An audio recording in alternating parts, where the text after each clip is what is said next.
easier to grow your business 10 times than 2 times. 10x is easier than 2x. So this summer I was actually reading a book, and it's an amazing book. The book is called 10x is Easier Than 2x by Benjamin Hardy and Dan Sullivan. So what's great about this book is he really talks about if you are trying to grow your business 2 times, right? You would think about a way to work harder, but if you think about it 10x, you almost have to pull yourself out, and it puts you at a 30,000 foot view and be like, wait, if I was gonna 10x, if I'm doing $1,000 a month, if I wanted to do 100,000, what would change? Working harder isn't gonna get me to $100,000 a month. Or if you're at 100,000, you start to go to 1,000,000. How is that even possible? So what do you need to do? You need to have systems in place, processes, all of those things that are starting to cross your mind, and that's exactly what we're gonna talk about in this video. But when I was reading this book, I just decided to change the framework for the way that I was looking at our company and how we should grow. And in this particular story, or my particular story of the way we use this, we decided that, okay, we needed to hire one more person to help with the sales and business development. And doing the 10x vision, or like where do we want to get to, we decided to hire 2. Did it make sense financially? Did it make sense in any other platform or any other way? Did it make sense to hire 2 people? And the answer was absolutely it did not. But the 10x actually made things easier to put the things into place to grow than what I would have done if I would have just worked harder and did 2x, right? Just hired one person. So in this video, I'm gonna show you how this blueprint can work for your brand, the exact steps to making 10 times more money, and what you need to do to implement this literally today. And no, you don't have to have tons of years of business experience to implement everything that we're gonna talk about in this video. All right, so following a proven process is key to success for almost every single brand. Whenever we first started the company, we were working out of an apartment. It was like a solarium, and I remember thinking like, there's gotta be a better way. This was way before Loom, but we gotta figure out a way that like we do things. Like we had website design and marketing services and just like consulting, and so we had all of these little pieces of the puzzle. We would do them because we knew them, not because there was anything written down or that there was anything that was actually being followed. It was just like you knew your role, so you did those things. And we're creating a business of one, right? That was the 1x or the 2x level. We encountered this guy, I'll call him Jason, and it's the same thing for your guys' business. No matter if you're a clothing brand or not, but this is kind of for the clothing brand people out there. This encountered this guy named Jason, and what he said is like, you guys are missing systems and process, or SOPs. And he was actually from the oil industry, and it's like, how can you relate to a service-based business? And you're probably wondering, how can this relate to a clothing brand? It doesn't matter. There are things that you do day in and day out that are repeatable tasks. Every single task can either be automated with a person or automated with a machine. And if you do not have a system or process in place, it's not going to be possible for you to make that happen. And so to 10x, you got to have a great foundation. You have to build something there to be able to give it off or hand it off later. And you may be thinking, well, I'm just trying to make my first sales. Exactly. If you put this into place now, you're going to set a foundation, a really solid foot or landing for whenever you do start to grow. And it's why most people, when they do grow, they may grow fast. Maybe you have a video that goes viral and it doesn't work. Maybe you went crazy during the pandemic or 2021 when everybody was buying online, and then the business falls flat. Maybe that's you. And the reason that it did that was because you don't have the systems and processes in place. You don't have the automation. You don't have the remote team. You don't have that in place. And you're like, well, Aaron, that costs money. That costs time. No, it really doesn't. Most of the software needed for that is free, or you could use a tool like Loom to record it. But if something's a repeatable task, you have to be able to pull yourself out from that to let something else or somebody else eventually take that over. And it doesn't have to be today. Your 10x doesn't have to be in 12 months. I would love for it to be, but it doesn't have to be in 12 months. But you have to have a position in the marketplace to be able to handle that type of stress. And if you can't grow your sales 10x today, then something is fundamentally wrong with the business model. And that's where the systems and processes go, because it helps you find the weak points, and it lets you find the stress, and then you can patch those up or fix them before you ever run into any issues with your business. So to 10x your business, you actually have to go back to the fundamentals of business building. These are the exact pieces of the puzzle that every single clothing brand has in place to grow their brand. So there's a brand we started working with in 2022 who had previously done well because, again, like I mentioned earlier, right? The pandemic, and then everybody was selling online. They launched the business in like spring of 2020. And if you're one of those people, you probably know, right? It's just, you put gasoline on a fire. If you have that many eyeballs online where there was so much demand, it's kind of like going back to economics, right? Supply and demand. Way more demand for people who wanted to buy online because they either had some money or stimulus checks or whatever else, and not enough supply, not enough brands out there. And so they grew like crazy. But then they didn't ever follow a plan. They thought that they're like, yeah, starting a business is easy. and if you're watching this and just starting, I love that you believe that a business is easy. But I talk to people every single day, and there was a guy that I was talking to literally today who was like, I'm starting on Black Friday, Cyber Monday. He bought all of his products. He spent $30,000 on inventory, started running ads, and then he told me, he's like, hey, so November I had a couple sales, December I had 6. He's sitting on like 4,000 products right now. Like that's thousands and no sales. Because he's like, the brand is so good. It's going after a niche market. I have a high quality site, high quality photos, and he just burned through all of his capital. But the reason he wasn't successful is because he didn't follow the actual framework that needed to be in place for this. So to give some context here, there's 5 pillars that we believe, it's called our e-com accelerator process, and really just EA for shorter. If you wanna write these 5 areas down, these are the 5 areas, whether you're doing $1,000 a month, $1 million per month, $10 million a year, $20 million a year, it doesn't matter. If a clothing brand is not growing, it comes down to one of these 5 principles. And even if you're a competitor or some other agency or whatever, copy this, use this. It's going to help other brands, and I think that's the whole point for this content that we're creating here, is that these are the foundation, right? This is not a tactic. This is not some crazy like thing that we pulled off the internet. It's actually built and found in business principles. And so it will stand the test of time. It has ever since we started this company in almost 10 years now, where these processes have been proven over and over again. Number 1,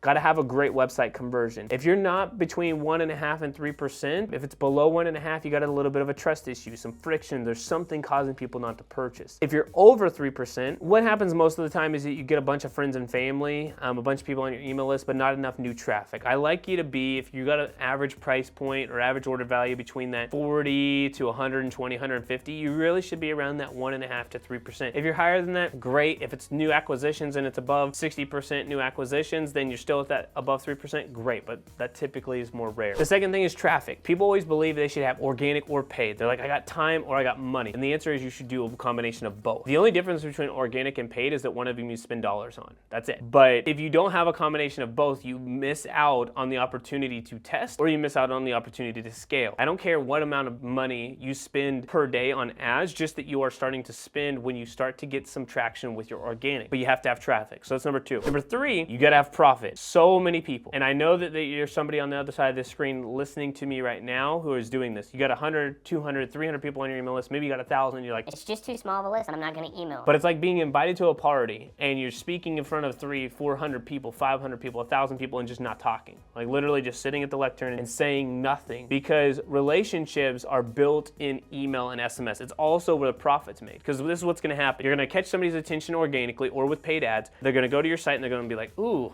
I don't know if I trust this brand yet, so they don't buy. Then they join your email list because like, well, it's a good deal, I don't know. Then they get talked to over and over again, right? They spend time with you. They're like, oh, this is legitimate. Oh, they have the same values as me. Oh, they're adding value. Okay, I'll buy from this brand. 5th email, 6th email, 7th email later. But the problem is you didn't send the first one, right? And so then you have to use ads to get back in front of somebody 7 more times, 8 more times, whatever it may be. And now you just used ads. And if your ads don't get it right away, then they'll stop learning and you'll be like, ads don't work. And that's not the case. Ads do work. Your content's just not resonating with those people. And so profit is done through email and SMS. The 4th piece is customer experience. These next 2 are about branding. The 4th piece is about the shipping, your packaging, your customer experience. Please, if you do any of them, do the first 3, because the 4th pillar, you can't ship something out or have a great customer experience if you don't sell something. The first 3 are about building and selling something. The last 2 are about building a brand that you can charge more for later. When you give a great customer experience and they come back, they'll buy more frequently, you can increase the lifetime value. The 5th pillar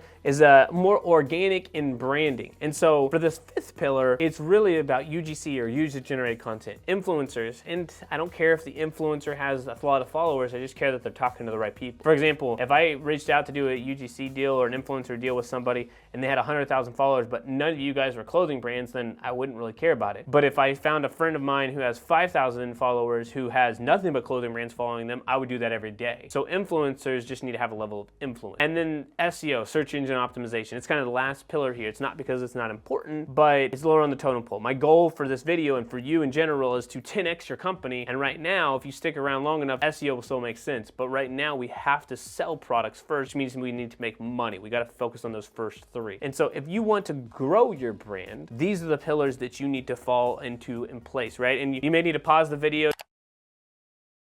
You may need to write all of these out, but these are the 5 pillars that we've used to help brands go from literally 0 to $1 million months, and they will work for you. If you implement them correctly, or if your business isn't growing, it's because of one of these 5 pillars. Use them and craft this to build an amazing brand. All right, so hold up just one second. I also wanted to say that if you are a clothing brand owner and want to jump into the specifics of your brand and how to grow it profitably, for you, right? Your brand. You can schedule a free 45-minute strategy session with us. There are limited spots, so go and find a time that works best for you by clicking the link in the description down below. You must strip away all of the fat. What I mean is if you do not have a clear definition of your audience, of who your audience is rather, you will not be able to talk to them. The best brands know their audience inside and out. For example, Nike, one of the largest apparel brands in the world, when they first started out, they were going after one customer, track athlete, and that's it. They were selling track spikes, that's it. So we live in the Dallas area, and there's a company called Luke's Locker, and it's Don Lucas started this company. He actually was really close friends with Phil Knight whenever Phil was selling these shoes out of the back of his car. And Don Lucas was like, hey look, nobody ever sells any running shoes. We can't find anything. Like this whole running thing was not a thing, right? So in the 70s, people didn't go running, right? I mean, right now it's a marathon event, like there's Olympic event, there's so much that goes on in the running community, and so you're like 2024 or beyond, you're like, that doesn't make sense. People run all the time. But in the 70s, they really didn't. It was like track and that's it. And so what Phil Knight did was he went after one audience, and then he dominated the track space, and then Don Lucas and him were like, well, yeah, we all run, but it's just such a small community. So both of them literally started selling. So Phil Knight gave shoes, Nike shoes, which was Blue Ribbon Sports original. He gave Nike shoes to Don Lucas, and he started selling them out of his trunk here in the Dallas area, which eventually became multiple locations and eventually became like $40-50 million a year business. Side note, the family kind of squandered away a lot of it. They're still around to this day, but the family kind of messed up some stuff there financially. But my point is that they really focused on one specific niche, one specific audience of people that they were going after, and then served that market. And they literally were selling in the back of cars. You can sell on the internet, so honestly, it's much easier. They basically went into the 5 ones, or the 5 things that you need to have in place. Now this is for you, for your brand, until you hit 7 figures. If you're above 7 figures, it's gonna look like this, but maybe a little bit different. But if you're under 7 figures, follow this philosophy. So one audience. Who is the person you're going after? You cannot go after 2 people. You can only pick one. So what's the age, gender, and location of this person, right? It's only a male or a female, not both. One person. I want you to go after that one person. Eventually you can spread it out. I promise you, you can spread it out easily afterwards. One offer. What's your offer to the marketplace? Tom's is that they're gonna give away a pair of shoes. Bombas is they're gonna help the homeless. Other people may be a buy 2, get 1, right? JCPenney, their offer is that you're gonna get a great deal every single time because they do a sale every single weekend. Figure out what your offer is. One offer, one message. What is your clear message to the world? Is this sustainably made? Is this organic cotton? Is this for Chiefs fans? Is this for Texans? Who is this for? What's that message? Make sure that it's clear of exactly who you're going after. The more that you can resonate with somebody with a clear message, the more sales you'll get. And then one platform, one traffic source. I always say one platform, one traffic source that you can drive traffic from to a site. Whether it's TikTok organic, whether it's TikTok ads, whether it's Facebook, whether it's Instagram, wherever it is, find that platform that you are the best at and that your audience is on, and drive traffic. You need traffic. You need a traffic source. Find that one that you can dominate, and then do it for 1 year. What will happen with most people who watch this video, and hopefully it's not you, is that you will say, ooh, let me go after 2 audiences. Let me make the message 2 messages, and just 2-3 platforms, and you know, I'll do all of that. And then what happens is it becomes unsustainable, and then you're running in 20 different directions, and business becomes complex. And when it becomes complex, we don't do anything. We only do the bare minimum, and then the bare minimum doesn't get us to a 7-figure business. So follow this strategy to grow your brand to 7 figures. This is all the things that you need in place to build your business to that 10x level. Now that you have the formula to 10x your business, it's time to start driving the traffic to your site that we talked about. I created a video on exactly how to set up successful Facebook ads for clothing brands. Make sure you go watch this video right here next. All right, y'all, have a great rest of your day. I will see you next time. And P.S., make sure you subscribe.